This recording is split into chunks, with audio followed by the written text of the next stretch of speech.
Face au problème de désindustrialisation que la France connaît depuis plusieurs décennies, il a été mis en évidence que nous manquions cruellement de techniciens hautement qualifiés et d'ingénieurs. En matière de formation, la voie technologique est présentée comme la pierre angulaire pour pallier ce manque et répondre aux besoins d'emplois futurs. Les séries STI2D et STL permettent aux élèves intéressés par les sciences et l'innovation technologique d'accéder à des études plus ou moins longues avec la notion de développement durable comme composante incontournable.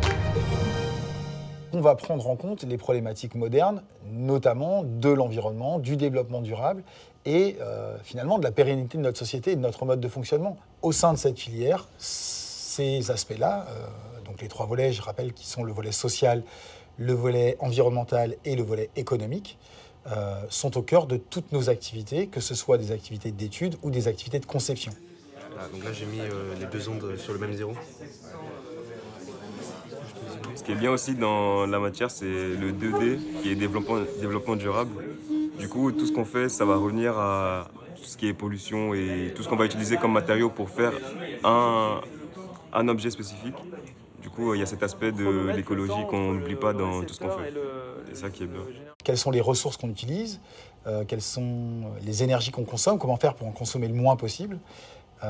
Et aussi et surtout, pourquoi est-ce qu'on fabrique un nouvel objet? Quel service est-ce qu'il va rendre? Quel intérêt ça apporte à notre société pour lui permettre un développement économique pérenne.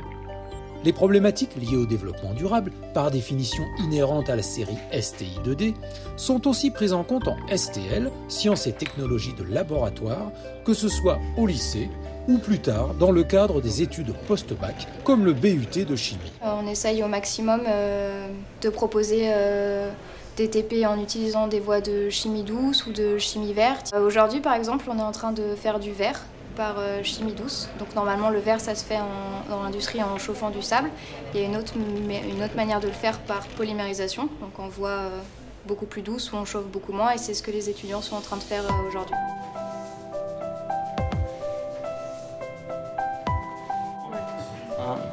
Focal, éclairement, etc. et ça sera parfait. Je suis arrivée ici en STL grâce à ma prof principale de l'année dernière qui m'a informée de cette voie technologique que je connaissais pas du tout avant. J'aime beaucoup. En plus, on n'est pas beaucoup, donc c'est agréable de travailler et d'avoir des TP comme ça. Là, en l'occurrence, il s'agit de disciplines scientifiques, donc on met largement l'accent sur la pratique scientifique, beaucoup plus que sur la théorie, comme c'est le cas dans l'enseignement général. C'est ça la grosse différence avec l'enseignement général, c'est que pour les écoles, après, si on veut faire un BUT ou même école d'ingénieur, on a appris à manipuler des logiciels, on a fait de l'électricité, de l'électronique, de la mécanique, ce qu'ont pas fait ceux en filière générale. Donc là-dessus, on a un peu d'avance. La grosse différence, ça va être la manipulation qu'on va faire. Généralement, en voie générale, on va parler de théorie et puis on va illustrer la théorie à partir de TP. En voie technologique, on va avoir plutôt la démarche inverse, c'est-à-dire qu'on va mettre les élèves sur des systèmes ou sur des petits TP, on va leur faire découvrir, ils vont être plus autonomes, ils vont se débrouiller un peu, alors on les guide évidemment, ils ne sont pas tout seuls. Et à partir des constatations qu'ils ont faites, là on va commencer à parler un petit peu des lois de physique, des lois d'électricité, de mécanique, etc. Et on va faire un petit peu plus de théorie. Contrairement au bac pro, les bacs technologiques STI2D et STL ne sont pas prévus pour entrer directement dans la vie active.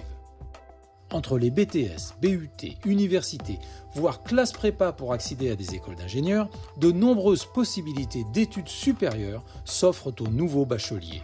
Je voulais pas que toutes mes connaissances scientifiques soient perdues, parce que j'avais bossé pour ça.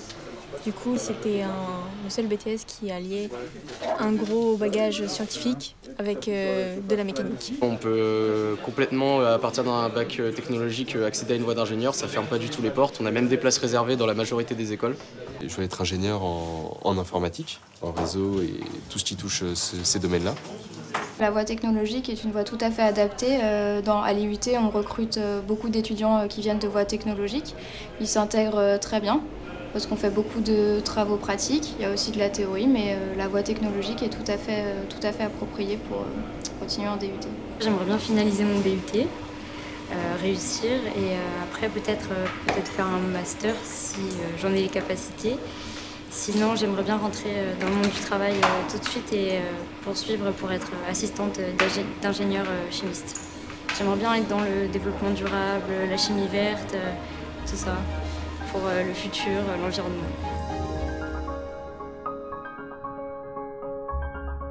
L'objectif est de former des techniciens de bureaux d'études, de laboratoires, voire des ingénieurs qui vont concevoir les produits de demain. Le but, c'est que la technologie et les produits qu'on développe soient au service de la société. Et la société au sens large, ça veut dire son environnement, son essor économique, et bien évidemment, le social, l'être humain, doit être au cœur de ce développement-là.